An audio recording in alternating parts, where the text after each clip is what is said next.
Hello everyone, আজকের ক্লাসে আমরা দেখব যে সোশ্যাল যেই অ্যাকাউন্টগুলো আমরা অ্যাড করেছিলাম গত ক্লাসে, ফেসবুক, টুইটার, তারপরে ইনস্টাগ্রাম। সো আমরা ফেসবুকের মাধ্যমে যে বিজনেসগুলো রান করতে পারি, সেই বিজনেসগুলোর আসলে ভ্যালু কেমন, এই বিষয়গুলো নিয়ে আমরা আলোচনা করব। সো আমরা কিন্তু মোটামুটি এই বর্তমান সময় সবাই দেখি যে ফেসবুকে এসে বিভিন্ন ধরনের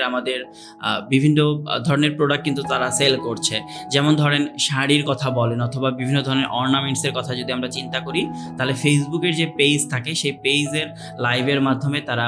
তাদের যে প্রোডাক্টগুলো থাকে সেই প্রোডাক্টগুলো সেল করার চেষ্টা করছে। সো আমরা যদি গুগলে গিয়ে যে সার্চ করি যে ম্যাসিভ ভ্যালু ফেসবুক, এই টাইপের যদি লিখে সার্চ করি যে the massive value of Facebook and Pinterest for social traffic in Shopify, তাহলে দেখেন এখানে কিন্তু ডিটেলস তারা ইনফরমেশনগুলো দিয়ে দিচ্ছে যে কোন সোশ্যাল মিডিয়াগুলো স্ট্যাটিস্টিক্স কেমন এবং কোন মিডিয়াগুলো ব্যবহার করলে আপনার সেলসের জন্য ভালো, এটার উপরে কিন্তু ডিটেলস তারা একটি ব্লগ দিয়ে দিচ্ছে। সো এখানে যদি আমরা দেখি, তাহলে ফেসবুকে যদি আমরা মার্কেটিং করে যদি আমাদের প্রোডাক্টগুলো সেল করি, সেই ফেসবুকের যে গ্রাফ, সেই গ্রাফটা কিন্তু এখানে বলা হচ্ছে। এরপরে যদি এখান থেকে দেখি, তাহলে ইন্ডাস্ট্রিজ ফেসবুকের মাধ্যমে টপ প্রোডাক্টসের মাধ্যমে কিভাবে এগুলো প্রমোট করতে পারি, সেই বিষয়গুলো কিন্তু এখানে ডিটেলসে বলা আছে।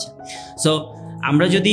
আরও ডিটেলসে জানতে চাই, তাহলে ফেসবুকের জাস্ট স্পেসিফিক লিঙ্কের উপরে যদি ক্লিক করি যে Facebook ad sizes and specifications for 2023, so এটা লিখে যদি সার্চ করি, তাহলে দেখেন দ্য ফেসবুক অ্যাডস টিউটোরিয়াল, কীভাবে আপনি